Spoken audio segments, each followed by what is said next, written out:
there's one thing we know for sure, it's that Squidward tentacles can't have a single day of peace. So get ready for our next installment of moments when SpongeBob pushed Squidward to the limit. And first on the list, we'll see how a simple TV show turns into the worst day of his life. At 5 AM sharp, he wakes up excited to watch Fabulous and Elegant, a tasteful show that probably gives him the only shred of happiness in his miserable existence. But since this is Bikini Bottom, Squidward's happiness lasts less than a Krabby Patty in Patrick's hands. Instead, the television gives him the worst possible news. His show has been cancelled and replaced by the Guitar Lord, a man whose only aspiration in life is to get a guitar so he can play. And honestly, I think I'd rather watch paint dry. Squidward, completely outraged, does what any person with principles would do. He calls the TV station to complain, and this is where he meets Zeus, a guy who has his own show just because his mom gave it to him for his birthday. And this, my friends, is what we call nepotism at its finest. But instead of being frustrated, Squidward sees a golden opportunity. If this guy can get a show, why can't he? So he does the unthinkable and gets his own TV show. At the Krusty Krab, he counts down the minutes until he leaves and begins his show, Squidward's Talk. And this is where our beloved SpongeBob arrives, only ready to detect and ruin his neighbor's happiness. Come on, just a few more minutes, Squiddy, and it'll be your turn to bask in the limelight. Oh, yeah! Oh, limelight basking. Basking in the limelight. Oh, good times, good times. So, where will said basking take place? The square sponge literally has no idea what he's talking about, but that doesn't stop him from getting excited. So Squidward, seeing the impending danger, takes desperate measures and stuffs his ears with Krabby Patties before Bob can ask any more questions. But he still decides to tell him, only he doesn't listen. Spoiler, it won't do any good. At home, Squidward is ready for his big debut. Everything is perfectly planned until Bob finds out about his show and, in a matter of seconds, ruins everything. And as if that wasn't enough, Bob brings Patrick along because destruction is never enough when you can do it with your best friend. The two immediately start to mess up the show, but when Squidward asks them to leave, they simply decide not to.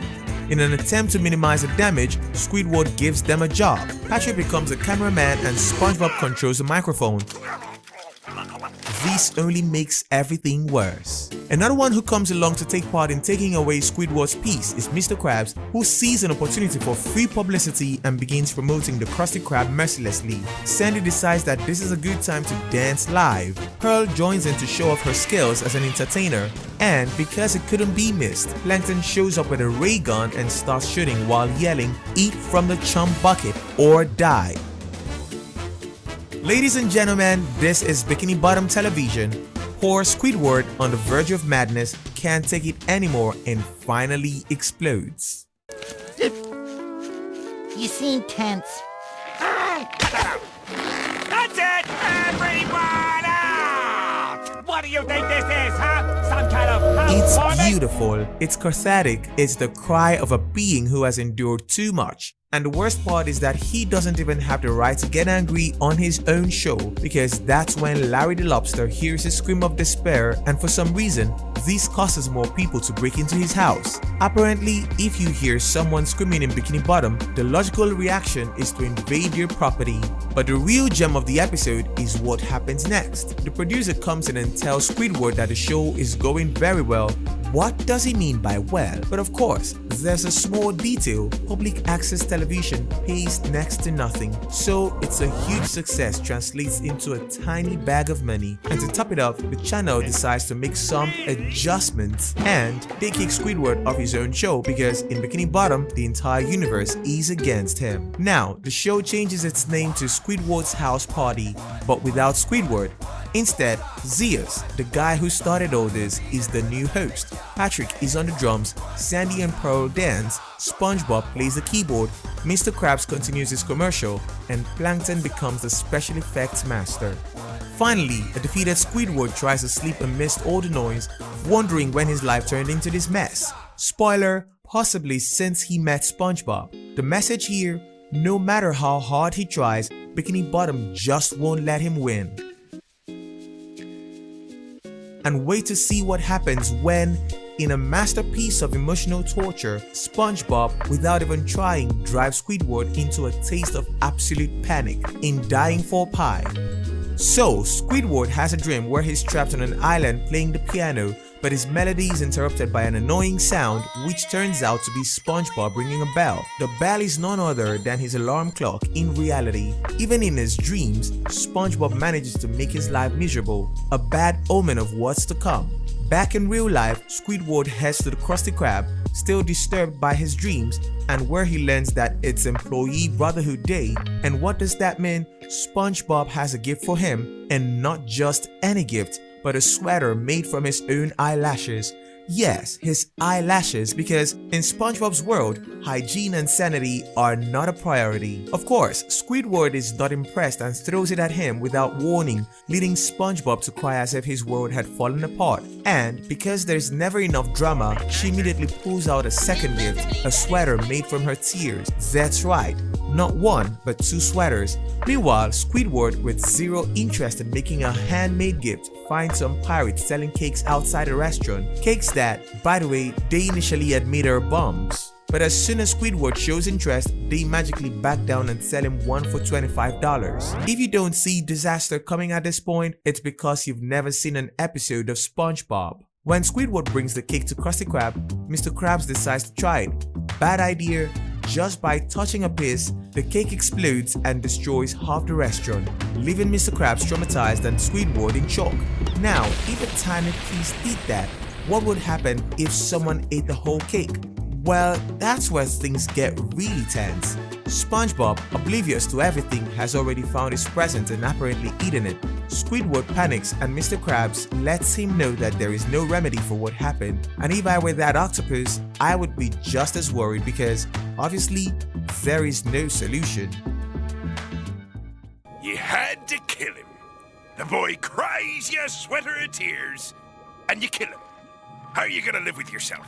Kill him! This is the moment when Squidward goes from being a frustrated employee to a criminal due to unintentional negligence. SpongeBob literally needed him a sweater with his own tears, and Squidward accidentally kills him. Irony at its finest. To make matters worse, Mr. Krabs explains that he's seen this 11 times before and there is nothing he can do. The hospital can't help either. So, by all accounts, SpongeBob is living out his final hours. This is where Squidward, feeling guiltier than ever, decides to make SpongeBob's last moments the happiest of his life. But of course, what for Squidward is a sacrifice, for SpongeBob is the best day of his existence. Together, they go through a series of activities that include introducing him to all of Bikini Bottom and playing Knock Knock. It is certainly a nightmare fest for Squidward. With each minute, he feels the agony of his mistake more. Finally, dusk arrives, and this is where things get even more macabre. SpongeBob mentions that if he were to die in some kind of fiery explosion due to a friend's carelessness, this would be the perfect time to say goodbye. Squidward, on the verge of collapse, no longer knows how to handle the situation. Yeah, this is great. Just the three of us. You, me, and this brick wall you built between us. Yeah. That wall is literally the only thing keeping Squidward from completely losing his mind. But of course, nothing can stop disaster from happening. When SpongeBob mentions that he feels something strange in his lower intestine, Squidward's panic reaches its peak. SpongeBob starts a countdown to his explosion, which is really to watch the sunset go by. Squidward still follows him, and when the clock hits 0, he explodes. Octopus breaks down in tears, thankful that he at least did something good before SpongeBob died. But surprise, SpongeBob hadn't eaten the cake and the explosion was just him playing with popping bubbles. He had saved it to share with Squidward, and in a completely poetic twist, when he tries to give it to him, he trips and the cake explodes in Squidward's face. In a single day, he made him feel guilty about murder, forced him to share forced friendship moments, and to top it all off, destroyed a city with an explosion that could have been prevented from the start. And what does SpongeBob learn from all of this? Absolutely nothing. And speaking of suffering, what happens when someone forces you to try something you swore you would never eat. The story begins at a Krusty Krab where Squidward does what he does best: hate his job. He hands a customer an ultra-large supreme Krabby Patty complete with double fried batter on a stick with mayonnaise. Just watching the customer devour such a culinary abomination makes Squidward express his eternal disdain for Krabby Patties. The funny thing is that he's never tried one, but of course, that's no impediment to judging. And this is where SpongeBob comes in, the missionary of the Krabby Patty religion, who can't accept that anyone doesn't love them. His argument is simple: the only people who don't like Krabby Patties are those who've never eaten one. There it is, the perfect trap. If you try them and you like them, SpongeBob wins. If you try them and you don't like them, it's because you didn't really try them properly. It's a vicious circle from which there is no escape. And, as expected, SpongeBob won't stop until Squidward falls into the trap. Bob relentlessly pursues him, appearing everywhere, even chaining himself to him in a desperate attempt to make him give in. It is then that Squidward, in an act of pure mental exhaustion, decides that the only way to end this torture is to take a small bite of the damned burger. If you try it, you'll love it. Try one of those radioactive sludge balls you call food? Next, I suppose you'll want me to go square dancing with Patrick. Sorry, Patrick. Well. First of all, this is the most Squidward answer there is. Not only does he reject the burger, he insults SpongeBob's entire culinary existence and suggests that he'll dance with Patrick next, which in his mind seems just as humiliating. But Squidward's resistance is short-lived. In slow motion, with a grotesque detailed close-up, he finally bites into the burger. Well, he doesn't even bite, he barely pinches off a microscopic piece.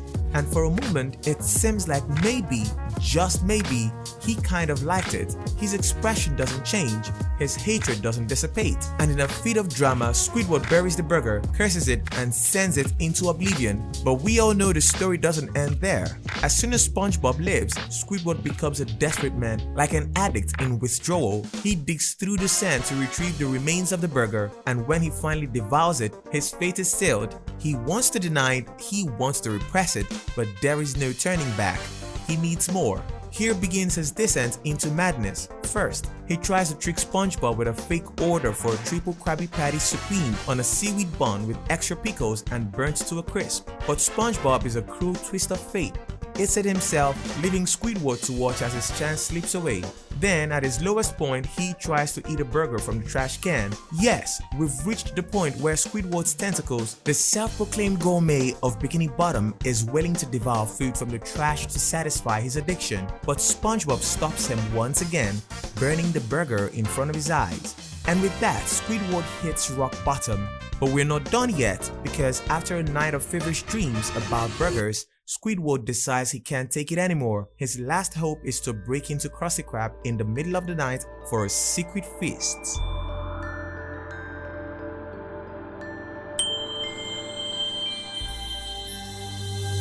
You like Krabby Patties, don't you, Squidward? Yes!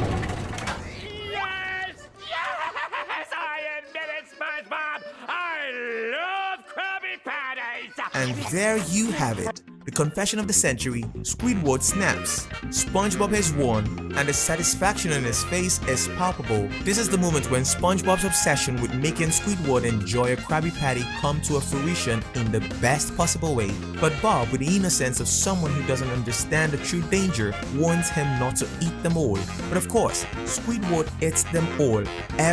All the patties go straight down his thighs, inflating him like a balloon until boom. Yes, Squidward literally explodes. In the final scene, we see a decapitated Squidward being taken away in an ambulance, a perfect ending to a story of tragedy, addiction, and pure dark comedy. And there you have it. Isn't the only time SpongeBob pushes Squidward to the limit. If you think this was bad, wait until you see what happens in the next episode. It all begins with an iceberg that, for some reason that defies any natural law, reaches Bikini Island and causes a snowfall in Bikini Bottom, and as if this were the most normal thing in the world, the realistic fish head appears on a newscast to report on the event. The town comes alive with citizens enjoying the snow, including SpongeBob and Patrick, who decide the best way to take advantage of this winter wonderland is with a snowball fight. Who needs a purpose in life when you can throw packed eyes at your best friend? Meanwhile, in the house of someone who simply wants to live in peace, Squidward is standing by his fireplace enjoying a hot cup of tea, hoping that the snowfall will pass without any major inconvenience. The sounds of SpongeBob and Patrick building snow forts invade his house, disturbing his peace. Annoyed, he yells at them to shut up, and this is where things start to go downhill, because if there's one thing SpongeBob doesn't understand, it's the concept of leave me alone. You fool! Meanwhile, the snow fight continues to escalate. Patrick hits SpongeBob with a snowball, and in response, Bob pulls out a cone and transforms into a living snowball machine, throwing hundreds of them at his friend. Patrick ends up buried in snow until, desperate, he runs to Squidward's house to get help. Although, well, the first thing he says is that he's drowning in snow, and the second is that he needs the bathroom, where it is, I guess. SpongeBob, of course, sees a new opportunity to do the unthinkable, turn off Squidward's fireplace, and this is where Squidward finally loses his patience and makes a snowball. No, SpongeBob, I'm not on your side either. I'm on nobody's side. Snowball fights are for immature children, and I will not stoop to your level. If you two want to knock each other's brains out with snowballs, kindly leave me out of it. What a beautiful speech, worthy of a declaration of principles, and the best thing of all is that Squidward really believes that this will work. What's the first thing Squidward does? That's right, he imagines hitting Bob with a snowball until his brain explodes, and before he can question his own hypocrisy, he settles down by the window to watch the snow fight with a mischievous grin. But the fun doesn't last long. SpongeBob and Patrick, in an unexpected twist, decide to make a peace treaty and just shake hands. Squidward practically forces them to keep fighting. Patrick, in his infinite confusion, throws a snowball at him, and Squidward, furious, decides to build his own snow fort to prove that he is the true master of the battle, transforming into a being completely consumed by war. SpongeBob and Patrick, realizing that this is no longer fun, decide to abandon the game and return to the pineapple. When Squidward realizes he's not getting any answers, he assumes SpongeBob and Patrick are up to something.